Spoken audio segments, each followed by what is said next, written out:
네, 할렐루야. 오늘은 에스겔서 12장 1절에서 7절 말씀을 가지고 저와 여러분이 은혜를 나누도록 하겠습니다. 네. 에스겔서 12장 1절부터 7절까지 제가 봉독해 올리겠습니다. 또 여호와의 말씀이 내게 임하여 이르시되 인자야 내가 반역하는 족속 중에 거주하는도다. 그들은 볼 눈이 있어도 보지 아니하고 들을 귀가 있어도 듣지 아니하나니 그들은 반역하는 족속임이라. 인자야 너는 포로의 행정을 꾸리고 낮에 그들의 목전에서 끌려가라. 내가 내 처소를 다른 곳으로 옮기는 것을 그들이 보면 비록 반역하는 족속이라도 꼭 생각이 있으리라. 너는 낮에 그들의 목전에서 내 포로의 행정을 밖에 내놓기를 끌려가는 포로의 행정같이 하고 저물 때에 너는 그들의 목전에서 밖으로 나가기를 포로되어 가는 자 같이 하라. 너는 그들의 목전에서 성벽을 뚫고 그리로 따라 옮기되 캄캄할 때에 그들의 목전에서 어깨에 메고 나가며 얼굴을 가리고 땅을 보지 말지어다. 이는 내가 너를 세워 이스라엘 족속에게 징조가 되게 함이라 하시기로. 내가 그 명령대로 행하여 낮에 나의 행정을 끌려가는 포로의 행장같이 내놓고 저물 때 내 손으로 성벽을 뚫고 캄캄할 때 행장을 내다가 그들의 목전에서 어깨 메고 나가니라. 아멘. 네. 네, 오늘 이제 에스겔서 12장의 말씀을 우리가 함께 나누면서 하나님의 은혜를 나누도록 하겠습니다. 자, 오늘은 이제 지난 11장까지 이제 하나님의 그 진노의 심판의 그런 이유, 목적, 또 어떻게 앞으로 하나님께서 이 예루살렘을 또 유다 백성들을 심판하실 때에 대해서 이제 말씀을 해주셨고요. 이제 오늘 이제 12장에 오면은 이제 직접적으로 하나님의 그 심판의 과정 가운데 이제 행위로서 에스겔에게 그 행위를 정말 모노드라마처럼 함으로 인해서 그 이스라엘 백성에게 그 눈으로 시각적인 효과로 이스라엘 백성에게 하나님의 심판을 이제 말씀하시면서 경고를 하는 그런 내용으로 이제 오늘 말씀이 이어지고 있습니다. 그래서 이제 12장에 보면 선지자가 포로된 자와 같이 이삿짐을 꾸리고 성벽을 나가는 그런 상징적인 행위를 통해서 예루살렘이 곧 이제 멸망당하게 될 것을 이제 예언하는 그런 내용입니다. 그런데 이제 하나님은 이렇게 에스겔에게 할 수밖에 없는 이유들을 지난 시간에도 우리가 이제 계속 보고 있어요. 에스겔을 우리가 이제 보면서 이제 구약적인 것 아닌가. 그래서 그 이스라엘에게만 우리가 이 배경이 물론 이스라엘입니다. 그런데 그 대상이 그 이스라엘에게만 초점이 맞춰서 되는 게 아니고요. 오늘날 우리에게도 이 말씀이 그대로 적용이 된다는 사실이에요. 왜냐하면 과거의 이스라엘이 하나님의 백성이었습니다. 선민이었습니다. 출애굽해서 그들을 불러내서 거룩한 백성, 소유된 백성, 거룩한 제사장 나라로 세워주셔서 너희는 나의 백성이 되고 나는 너희 하나님이 되리라 하신 그 언약에 그 한복판에 그들이 중심에 서 있었습니다. 그럼에도 불구하고 하나님의 축복이 그들 가운데 열방 가운데 하나님의 이름이 떨리도록 두렵고 떨리는 하나님으로서 또 그들은 선민 하나님의 백성이 되어서 하나님의 보호 아래서 그렇게 풍요롭게 살아갔어요. 솔로몬 시대에 와서는 정말 시바 여왕이 와서 이스라엘의 흥왕함을 또 하나님의 영광을 솔로몬의 지혜를 보고자 그렇게 왔었던 그런 번영하고 풍성한 그런 나라가 아니었겠습니까? 그런 나라가 어떻게 멸망을 했습니까? 바로 하나님을 저버리는 그 패역의 길을 갔기 때문에 우상숭배의 길을 갔기 때문에 그렇습니다. 그래서 오늘 제가 이렇게 계속 에세겔을 하면서 계속 오늘 현대 우리 교회에 계속 적용을 하고 현대 사회에 적용하는 이유가 있습니다. 우리는 그것을 꼭 말을 하지 않아도 우리가 10년 전만 해도 우리 한국교회는 1200만 성도 여러분 이렇게 하면서 인사를 서두를 꺼냈던 우리 한국교회입니다. 그런데 이제는 앞에 수식어는 다 사라져버리고 오히려 예수 믿는 것 또 교회가 점점점 사회에서 그 능력을 잃어버리고 하나님의 그 거룩성을 나타내야 되는 이 교회가 하나님의 이름을 욕되게 하고 있는 사실을 볼 때 우리는 너무나 가슴이 아픕니다. 그렇기 때문에 우리 교회는 말씀 가운데 서야 되고요. 그 우상숭배하는 일들을 우리는 반드시 척결해야 된다는 사실입니다. 오늘날 정보화 시대에 유튜브 열기만 하면 말씀의 홍수가 이제 쏟아지고 그 반대편에는 계속해서 우상숭배와 미신과 이 점치는 일들이 계속 나오는데 이 방송에서 유명한 아나운서나 방송인들이 계속 그 자기의 점괘를 가지고 나와서 얘기를 하는데 그중에 믿는 사람도 적지 않게 있다는 사실을 볼 때 우린 정말 하나님의 심판을 어떻게 피하려고 그러나 이렇게 우리는 우려하지 않을 수가 없는 거예요. 하나님은 지금도 살아계십니다. 하나님은 살아계셔서 우리를 부르셔서 그 죄악 가운데 우상의 그 버러지 같은 형상에 나아가서 그 귀신에게 자기 점괘를 묻는 거예요. 그런 거를 보면서 하나님께서 얼마나 안타깝겠습니까? 그래서 제가 한 생각은 교회마다 믿는 권사님, 집사님들이 왜 점집에 가서 앉아 있겠냔 말이에요. 묵시가 없으므로 답답해서 그런 것 아니겠습니까? 그렇기 때문에 우리는 생각은 그렇습니다. 많은 교회 목사님들이 정말 예언의 능력들을 다 받으셔가지고 성도님들의 장래일을 말해주는 거예요. 권사님, 말씀으로 돌아가세요. 말씀 읽으면 다 있습니다. 힘들어서 죽겠어요. 목사님 해도 말씀 읽으세요. 말씀이 살립니다. 말씀 중심, 말씀 중심. 우리가 칼 바르트가요. 말씀 중심의 사람이에요. 말씀 중심, 말씀 중심. 그러나 그 말씀 중심 이면에는요.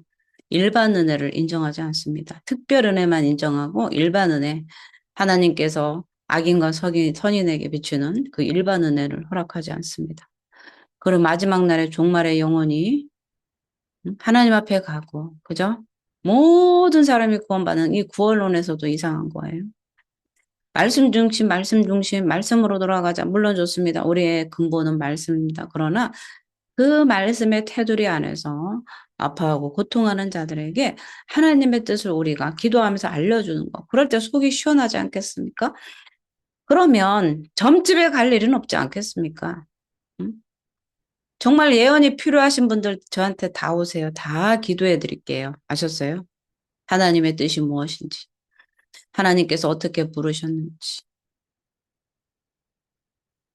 기도해 드릴게요. 답답해서 점집에 가지 마세요. 무당한테 가지 마세요. 응? 하나님 앞에 물으라고. 이스라엘에 하나님이 없어서 거짓 선지자에게, 점자에게, 주술가에게, 점술가에게 가느냐 이렇게 하지 않습니까? 오늘 우리가 이 세대에 정말 하나님이 살아계신데 그 아주 연약한 그런 미신 잡신을 믿으면서 무당 점쟁이 귀신한테 자기 장래를 묻는다는 게 너무나 개탄할 일이 아닐 수 없습니다. 할렐루야. 그래서 우리는 이 지금 예언이 오늘이 이제 징조로 나타나는 예언이에요. 하나님은 예언을 멸시하지 말라고 했습니다. 성령을 소멸하지 말고 예언을 멸시하지 말라고 그랬고요. 또 사도 바울이 디모데 후서에서 디모데에게 편지를 쓰면서 너가 임직 때 받은 그 예언을 소홀히 하지 말라라고 그렇게 신신당부를 하고 있지 않습니까? 그렇기 때문에 오늘 이 에스겔 11장에서도 이 에스겔을 통해서 에스겔에게 임한 그 징조를 통해서 예언을 하는 거예요. 미리 예언하는 거예요. 예언이 어떤 점치는 걸 예언하는 게 아니에요. 그 예언이란 말의 뜻은 감춰져 있던 것이 나타나는 거, 리빌이 예언이에요.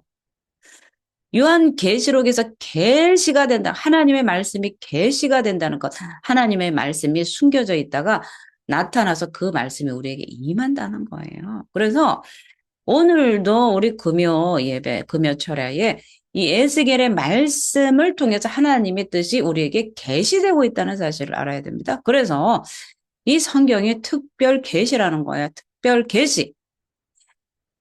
하나님을 믿지 않는 자들은 일반 계시 속에서 일반 은총에서 살아가지만 우리는 특별 계시, 성경 계시를 가지고 살아있는 거예요. 살아가는 거예요.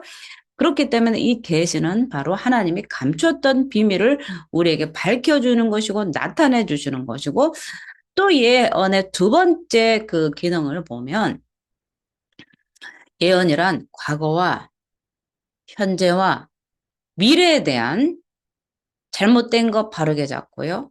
그 다음에 잘하고 있는지 판가름해 주고요. 그리고 앞으로 일어날 일에 대해서 우리에게 말씀해 주는 게 바로 예언인 거예요. 그렇기 때문에 우리는 모두 다 하나님의 영에 충만해서 예언하는 자가 돼야 돼요. 다윗도 예언자였습니다. 그래서 예수 그리스도를 내 주여라고 선포를 했고요.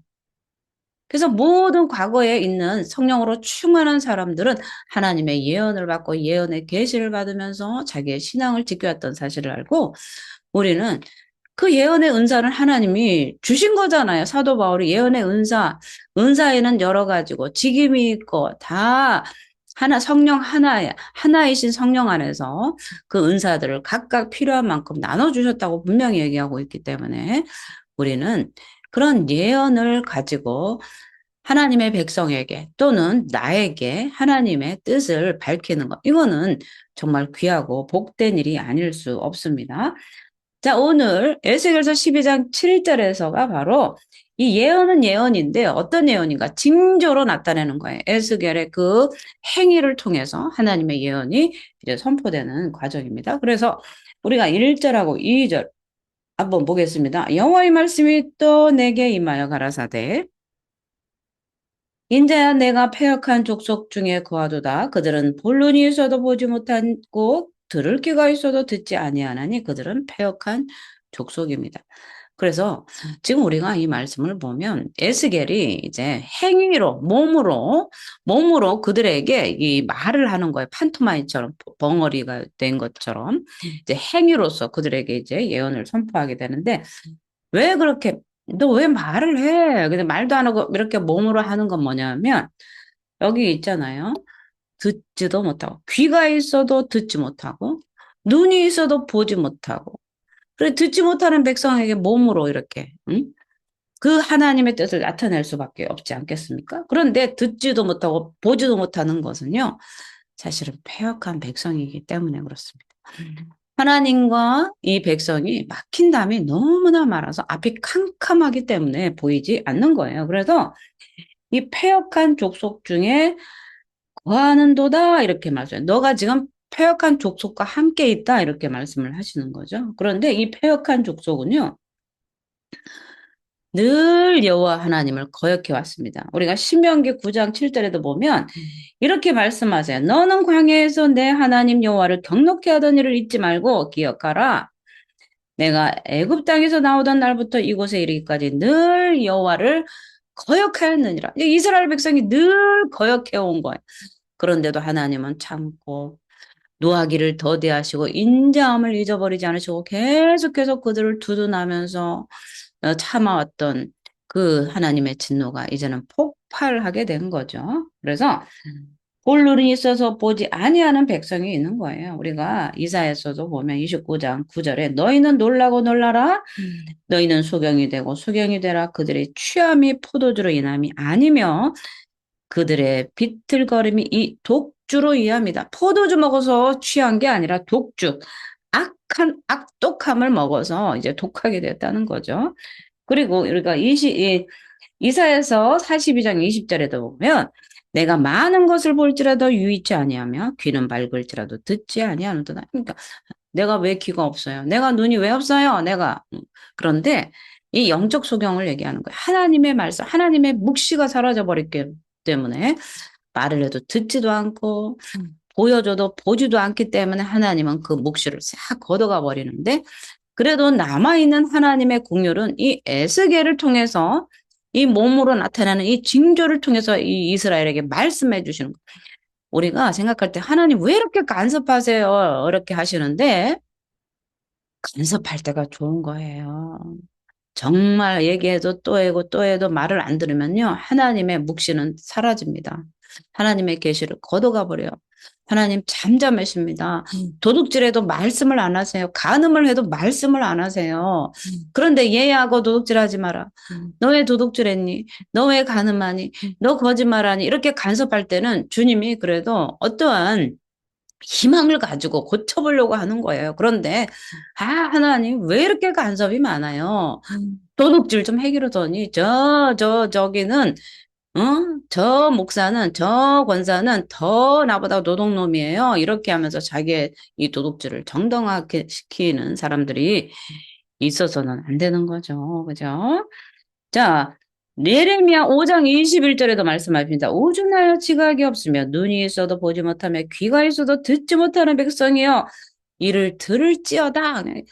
계속 하나님은 귀가 있어도 그러면서 우리에게도 이 보낼 때 주의 종에게 저에게도 하나님 이렇게 할 때마다 내가 너를 패역한 복생에게 보내노라. 눈이 있어도 보지 못하고 귀가 있어도 듣지 못하는 백성에게 나에게 보내라. 하나님 나를 보내려면 좀 말 잘 듣고 순종하는 사람에게 보내주세요. 제가 엊그저께도 그래서 하나님 이제는 순종하는 사람 좀 보내주세요. 이렇게 기도가 절로 나온 거예요. 좀 이렇게 하십시오 하면은 이렇게 막 되받아치는데 아주 머리가 지끈지끈 아플 정도예요. 그러니 이스라엘이나 지금 우리나 다를 바가 없다는 사실이에요. 이스라엘은 그렇게 배웠겠고 오늘 너는 잘하냐? 우리가 이렇게 질문을 해야 돼. 우리 스스로 자신에게. 이스라엘이 그렇게 패역해서 멸망했는데 너는 오늘 지금 하나님 말씀에 순종하는가? 음. 예, 주의 종이니까 너 목숨까지도 내가 쓰겠다 하면은 내어 드릴 수 있는 그런 순종의 자세가 있는가? 네, 지금 사순절 기간입니다. 예수님께서 죽기까지 순종하셨던 그 순종의 보인을 보여야 되는 게 예, 우리의 사명인 줄 믿습니다. 자, 그리고 들을 귀가 있어서 듣지 아니하는 건 뭐예요? 주께서 듣는 귀를 주지 않으셨다 말씀하세요. 신명기 29장 4절에 그러나 깨닫는 마음과 보는 눈과 듣는 귀는 오늘날까지 여호와께서 너에게 주지 아니하셨느니라. 결과적으로 너 왜 이렇게 말 안 듣냐? 그때 말들을 이 순종의 영을 하나님께서 주지 않았기 때문이라고 그렇습니다. 그렇기 때문에 인간의 행위냐 하나님의 주권이라 할 때 인간이 아무리 행위로 노력을 해도 하나님의 주권적으로 역사하지 않으면 아무 소용이 없다는 사실입니다. 그래서 이 두 가지가 하나님 앞에 내 행위를 하나님께 온전하도록 하나님께서 온전하도록 나를 주권적으로 역사해 주지 않으면 내가 아무리 애써도 우리의 힘으로 노력으로는 구원을 이룰 수 없다는 사실을 우리는 알아야 돼요. 네. 자, 이사에서 6장 9절에도 이렇게 말씀하십니다. 여호와께서 가라사대 이 백성에게 이르시기를 너희가 듣기는 들어도 깨닫지 못할 것이요 보기는 보아도 알지 못하리라 이렇게 말씀을 하시고요. 또 로마서 11장 8절에도 이렇게 말씀을 하세요. 듣지 못할 귀를 주셨다고 하는데 기록된 바 하나님이 오늘까지 저에게 혼미한 심령과 보지 못할 눈과 듣지 못할 귀를 주셨다함과 같으니라. 그러니까 하나님이 들으라 들으라 하면서 주지 않았다는 그런 뜻이 아니고 아무리 얘기해도 못 듣고 못 보니까 우리 인간의 편에서 하나님께서 저분에게 영안을 안 열어줬구나. 이렇게 우리의 판단인 거지. 하나님의 입장에서는 들어라, 들어라. 들어라, 들어라. 당나귀를 통해서도 말하지 않습니까? 응? 발람과 발락의 사건에서 그때 당나귀가 그죠? 그 앞에 서서 말을 하지 않습니까? 주인님, 내가 언제 이런 적 있습니까? 이렇게. 하나님이 가지 말라는 거 이런 거 아니겠습니까? 당나귀가 말을 한단 말입니다. 못 알아듣으니까 당나귀의 입을 열어서 말하게 하시는 하나님이 우리에게 못 듣도록 귀를 닫겠습니까? 그런 것이 아니라 우리가 결론적으로는 우리가 하나님의 말씀을 듣지 않았다는 표현을 이렇게 하나님께서 강하게 말씀을 하시는 거예요. 자, 3절, 5절을 보겠습니다. 인자야, 너는 행구를 준비하고 낮에 그들의 목전에서 이사하라. 내가 내 처소를 다른 곳으로 옮기는 것을 그들이 보면 비록 패역한 족속이라도 혹 생각이 있으리라. 너는 낮에 그 목전에서 내 행구를 밖으로 내기를 이사하는 행구 같이 하고 저물 때에 너는 그 목전에서 밖으로 나가기를 포로되어 가는 자 같이 하라. 아멘. 행구를 준비하라고 하시는 거예요. 지금 도망치는 거를 이제 직접적으로 눈으로 시각적으로 보여주신다는 건데 우리가 예레미야 13장 1절에도 이렇게 말씀하세요. 여호와께서 이같이 내게 이르시되 너는 가서 배띠를 사서 내 허리에 띠고 물에 띠고 물에 두지 말라 하시기로 이렇게 말씀하시고 또 18장 2절에도 토기장의 집으로 이제 내려가라고 명령하신 다음에 너는 일어나 토기장의 집으로 내려가라 내가 거기서 내 말을 내게 들리리라 하시기로. 그러니까 이제 하나님의 말씀이 계속 예레미야에게 임한 것처럼 또 오늘 에스겔에게도 임하셔서 말씀을 해주시는 거예요. 그래서 우리가 예레미야 19장 1절에 여호와께서 이같이 말씀하시되 가서 토기장에 오지병을 사고 백성이 어른들과 제사장의 어른 몇 사람을 데리고 이렇게 또 예레미야 27장 2절에 여호와께서 이같이 이르시되 내게 이르시되 너는 줄과 멍에를 만들어 내 목에 얹고. 그러니까 이제 예레미야도 눈물의 선지자 아니겠습니까? 예레미야와 에스겔이 이 이스라엘의 역사에 이 바벨론 포로의 그 시기에 이 선지자 둘이 눈물겨운 하나님의 뜻을 이렇게 받들어서 백성들에게 하나님의 예언을 선포했어요. 눈물겹도록 그들의 삶이 선지자로서 삶이 너무나 얼마나 어려운지 우리가 정말 가늠이 잘 안 될 정도예요. 몸으로 예레미야는 멍에를 가지고 에스겔은 또 수염과 털옷과 불살르고 이 쇠똥으로 떡을 구워 먹고 한쪽으로 누웠다가 이쪽으로 구웠다 가마솥을 쓰러진 가마솥을 보여주고 정말 이렇게 정말 어떻게 말로 표현할 수 없는 이런 하나님의 계시 예언이 그들 말과 행위와 온 몸을 통해서 하나님의 징조를 그들을 통해서 보여주셨다는 거예요. 왜? 눈이 안 보이고 귀가 멀었기 때문에 그렇습니다. 그래서 자, 그들의 목전에서 이사하게 하셨는데 이 악한 길에서 떠나라고 하는 거죠. 우리가 이 에스겔 33장 11절 가면 이제 우리가 다음에 이제 계속해서 보겠습니다만은 주 여호와의 말씀에 나의 삶을 두고 맹세하노니 나는 악인이 죽는 것을 기뻐하지 아니하고 악인이 그 길에서 돌이켜 떠나서 사는 것을 네. 그리고 우리 신명기 5장 29절에도 보면 다만 그들이 항상 이 같은 마음을 품어 나를 경외하며 나의 모든 명령을 지켜 그들과 그 자손이 영원히 복받기를 원하노라 말씀하시고요.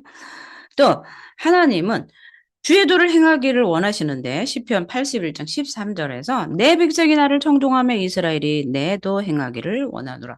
그러니까 하나님의 뜻은 우리가 하나님의 목소리를 늘 청종하면서 그 율법과 규례와 명령을 다 지키기를 원하노라. 이게 하나님의 뜻인 거예요. 하나님의 뜻을 몰라요. 하나님의 뜻이 어디 있습니까? 하나님의 뜻을 알려고 하는데 맨 콩 심을 거냐, 팥 심을 거냐, 그것만 알기를 원하시는데 그것이 아니고 우리는 하나님 나라의 큰 그림 안에서 하나님의 뜻을 발견해야 돼요. 그래서 하나님의 뜻은 백성이 하나님의 말씀을 청종하여 그 도를 행하는 게 이게 하나님의 뜻이란 말씀입니다. 그러면 하나님을 청종해서 하나님의 도를 깨닫고 순종하려면 뭐를 해야 되겠어요? 말씀을 읽어야죠. 근데 말씀을 읽어도 잘 안 될 때는 정말 성령이 충만한 주의 종들이나 그런 은사를 가진 분들에게 하나님의 뜻이 분명히 무엇인지 알도록 요청을 하면요. 하나님은 말씀해 주세요. 성경을 읽어도 잘 못 깨달을 때는 말씀해 주는 이 예언을 통해서 말씀도 해 주신다는 말씀입니다. 네. 그래서 이제 저물 때 밖으로 나가라 이렇게 하셨는데 밤중에 나가서 아라바 길로 가게 되는 거죠. 우리가 왕하 25장 4절 한번 읽어보겠습니다. 갈대아 사람이 그 성읍을 에워쌌으므로 성벽에 구멍을 뚫은지라 모든 군사가 밤중에 두 성벽 사이 왕의 동산 견문길로 도망하여 아라바 길로 갔더니 지금 우리가 열왕기 하에 보면은 이스라엘 역사를 다룬 책이 아니겠습니까? 에스겔이 말한 모든 것들이 왕의 역대지록에 다 기록되어 있는 거예요. 오늘날 우리가 조선시대의 모든 왕들의 기록들은 승정원 일기를 통해서 조선 왕조실록에 다 기록되어 있어요. 왕들이 모든 행위를. 오늘날에는 뭐겠습니까? 대통령 기록물. 그죠? 대통령 기록물들을 대통령이 보게 합니까? 못 보게 하죠. 고칠까봐. 그죠?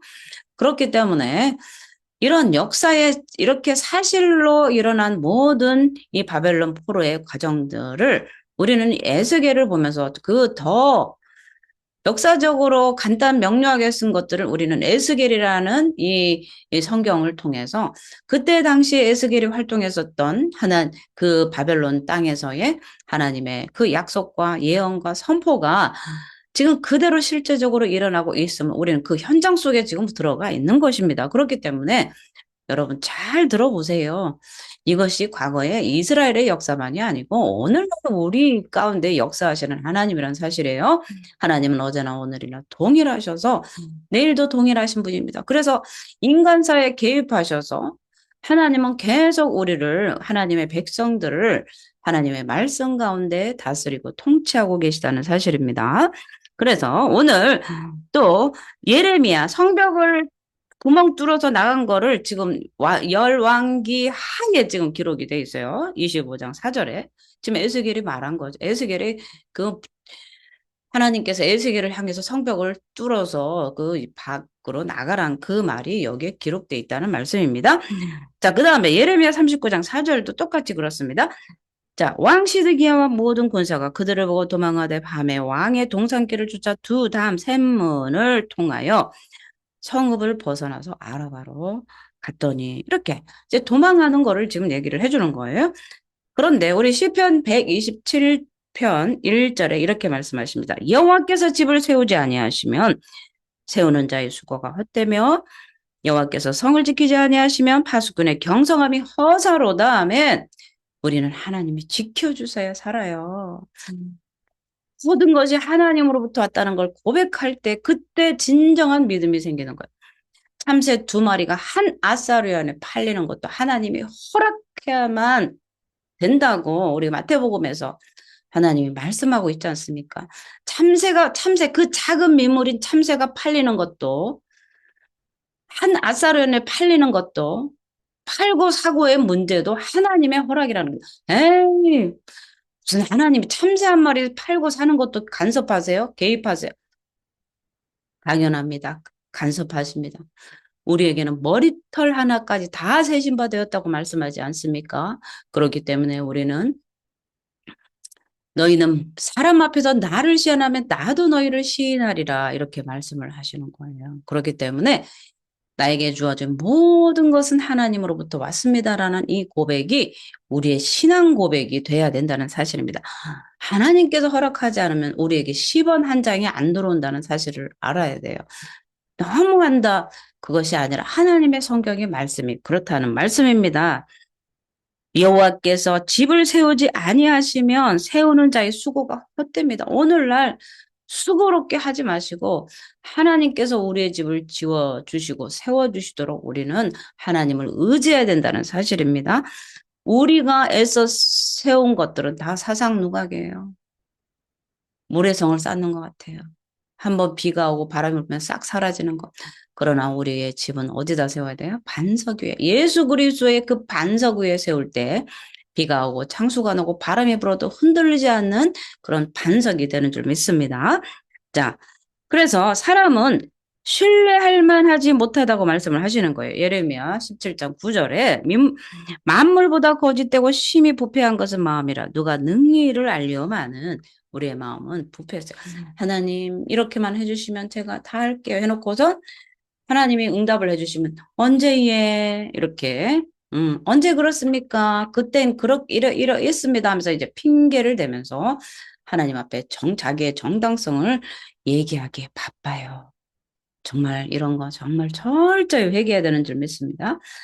자, 그 다음 6절입니다. 캄캄할 때 그 목전에서 어깨에 메고 나가며 얼굴을 가리우고 땅을 보지 말지어다. 아멘. 자, 다른 옷을 입어서 변장을 했었잖아요. 과거에.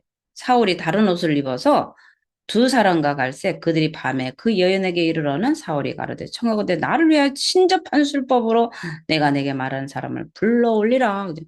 점집에 갈 때 변장해서 왕인데 왕의 옷을 벗고 싹 위장을 해가지고 이제 간 거예요. 응? 그런데 그거하고는 다르지 않겠습니까? 또 머리를 가리고 울며 올라간다. 이게 다윗이 그렇잖아요. 사무엘하 15장 30절에 다윗이 감람산 길로 올라갈 때에 머리를 가리우고 맨발로 울며 행하고 저와 함께 가는 백성들도 각각 그 머리를 가리고 울며 올라가네요. 도망갈 때 그러는데 도망갈 때 그죠?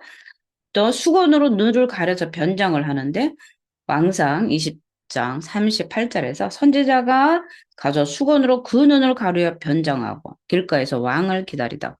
그러니까 이 옷을 벗어서 변장을 하는 게 얼굴을 가리고 땅을 보지 말고 이제 도망할 때 급박하게 가라는 말씀이죠. 그런데 이것이 이제 6절 하반절에 이렇게 나옵니다. 이는 내가 너를 세워 이스라엘 족속에게 징조가 되게 하리라. 이게 다 징조라는 거예요. 에스겔이 눈을 가려서 땅 보지 말고 막 이렇게 급박하게 도망가는 것들이 다 지금 저건 뭐 하는 거냐? 이렇게. 저게 뭐래? 이렇게 하는 거죠. 그러면서 그것이 말하는 그런 뜻을 알므로 인해서 하나님께서 말씀하시는 그 징조를 그들이 알아채기를 바라는 사실인 거예요. 그래서 우리가 에스겔서 우리 4장 9절에 보면 또 전철을 가져다가 너와 성읍 사이에 두어 철성을 삼고 성을 향하여 에워싸는 것처럼 에워싸라. 이것이 이스라엘 족속에게 징조가 되리라. 그러니까 모든 행위가 다 징조가 되는 거죠. 이게 이스라엘의 이 예루살렘이 포위된 거를 징조로 이렇게 우리가 우리 텔레비전에 보면 군사 작전할 때 미리 탱크는 이쪽으로 뱉지 10개. 뭐 이쪽에는 뭐 배가 이쪽에 하면서 군사 작전 할 때 보면은 지도를 그려놓고 쌍방에 적진들의 이 군사력과 또 탱크 뭐 이런 것들을 놓으면서 군사 작전을 세우지 않습니까? 이런 것처럼 미리 일어나지 않는 일을 징조로서 이렇게 에스겔의 몸을 통해서 행위를 통해서 하나님은 그 메시지를 이제 이스라엘 백성들에게 말씀하고 계신 거예요. 그래서 우리는 이 이스라엘 백성들은 선지자가 말한 대로 그 행하는 대로 해야 된다는 사실인 거죠. 우리가 에스겔서 24장 24절을 보면 이와 같이 에스겔이 너희에게 표징이 되리니 그가 행한 대로 너희가 다 행할지라. 이 일이 이루면 너희가 나를 주 여호와인 줄 알리라 하셨으니 선지자가 시키는 대로 해야 되는 거죠. 그렇죠?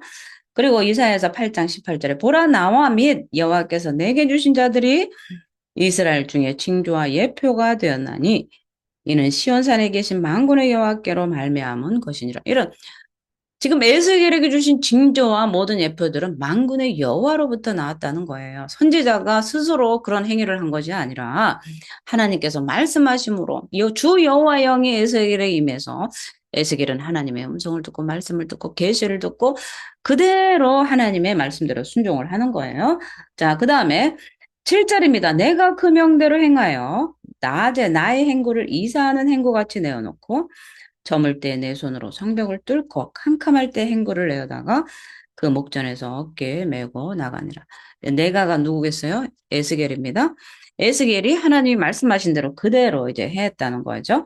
우리가 이제 에스겔서 우리가 2장 이제 전에 기억을 되살려 보면 2장 8절에 인자야 내가 내게 이르는 말을 듣고 그 패역한 족속같이 패역하지 말고 내 입을 벌리고 내가 내게 주는 것을 먹으라. 하나님의 말씀을 듣고 잘 삼키라는 거예요. 소화가. 하나님의 말씀을 들어도 이 소화가 안 돼서 순종이 안 되는 사람들이 너무 많아요. 하나님은 계속 우리에게 말씀하시는데 이게 무슨 뜻인지 이해도 안 가고 이해도 안 되면 그냥 무조건 순종을 해보세요. 그거 이해하려고 하지 마시고. 그런데 그 인자야 내게 이르는 말을 듣고 패역한 족속까지 패역하지 말고 잘 들어라. 잘 받아 먹어서 그 말씀을 새기라 하는 거예요. 소화가 잘 돼야 되는 거죠. 그 다음에 에스겔서 24장 18절입니다. 내가 아침에 백성에게 고하였더니 저녁에 내 아내가 죽기로 아침에 내가 받은 명령대로 행하여. 하하, 참. 에스겔은요. 에스겔은 내가 아침에 백성에게 고하였더니 음, 하나님의 말씀을 백성들에게 고했는데 저녁에 아내가 죽었어요. 그죠? 아침에 내가 받은 대로 명령대로 했다는 거. 그죠? 그러니까 우리는 하나님의 말씀을 받은 사람들은 우리 형편에 상관없이 우리는 부름받은 그 종으로서 하나님의 말씀에 순종하는 것이 1순위라는 사실입니다. 과거에는 이런 일들을 많이 했어요. 하나님께 순종, 무엇을 말씀하신지 순종. 그럴 때 막 기적들이 일어났어요. 과거에 조영규 목사님 기도해 주면서 그저 순종.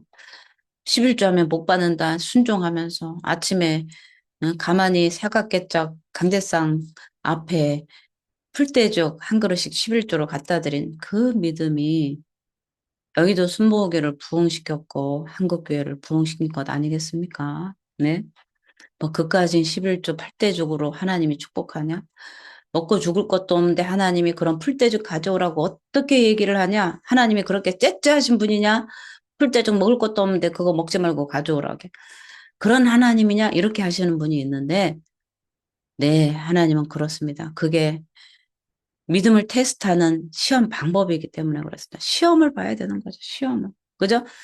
그 풀떼죽이 하나님으로부터 왔다는 사실을 인정하는 믿음을 하나님 받으신 거예요. 그 풀떼죽을 받은 게 아닙니다. 우리는 잘 좀 지혜롭게 믿음에 서야 된다는 사실입니다. 자, 그리고 에스겔서 37장 7절입니다. 이에 내가 명을 쫓아 대어나니 대어날 때 소리가 나고 움직이더니 이 뼈, 저 뼈가 들어맞아 뼈들이 서로 연락하더라. 아멘. 하나님은 에스겔을 그 에스겔 애골 골짝 에스겔 골짜기에 가서 그 죽어버린 마른 뼈들 여기 덩그렁 저기 덩그렁 누워있는 뼈들을 보면서 살아나겠느냐. 모르니 그죠? 주님이 아십니다. 그랬더니 정말 성령으로 되어냈을 때 그 뼈들이 살아난 그 역사적 사건이 있지 않습니까? 하나님의 말씀은 능치 못함이 없습니다. 그래서 에스겔은 오늘 이 12장, 에스겔 12장의 말씀을 통해서 에스겔은 하나님께서 자기에게 분부한 모든 것들을 정말 가감없이 순종했어요. 따지지도 않고 왜 그러냐, 꼭 그래야 되느냐 이렇게 따진 것이 아니라 하나님 이상합니다. 째째합니다. 이렇게 하면서 꼭 그렇게 해야 됩니까? 꼭 벽을 뚫어야 됩니까? 성으로 나가면 성 문으로 나가면 안 됩니까? 안 보이는데 꼭 머리, 눈을 가려야 되겠습니까? 땅 안 보면 어떻게 걸어갑니까? 뭘 봐야 걸어가지 않습니까? 막 이렇게 하면서 따지지 말고 그냥 말씀하시고 그냥 시키는 대로 그냥 우리는 순종해야 된다는 거죠. 눈을 가리고 얼굴을 가려도 땅 보지 않아도 걷게 하시겠죠. 할렐루야. 순종하면 아시겠습니까? 모든 하나님의 역사, 예수 그리스도께서 이 땅에 오셔서 공생의 사역 중에 모든 기적은 말씀대로 했을 때 기적이 일어났습니다. 그죠? 따졌을 때 기적이, 분석할 때 기적이 일어난 것이 아니라 그냥 말씀대로 순종하였을 때. 그가 무엇을 말하든지 너희들은 그대로 순종하라. 그게 이해되지 않아도 순종하라. 정결 예식에 쓰는 돌 항아리에 물을 채워라. 그거를 갖다 줘라. 왜요? 맹물 갖다 줬다가 난 맞아 죽어요. 이걸 왜 갖다 주라고 하십니까? 뭐 때문에 갖다 주라고 하십니까? 이렇게 따진 것이 아니라 그대로 행하라고 마리아께서 예수가 무엇을 말하든지 너는 순종하라. 그랬을 때 기적의 역사가 일어난 거예요.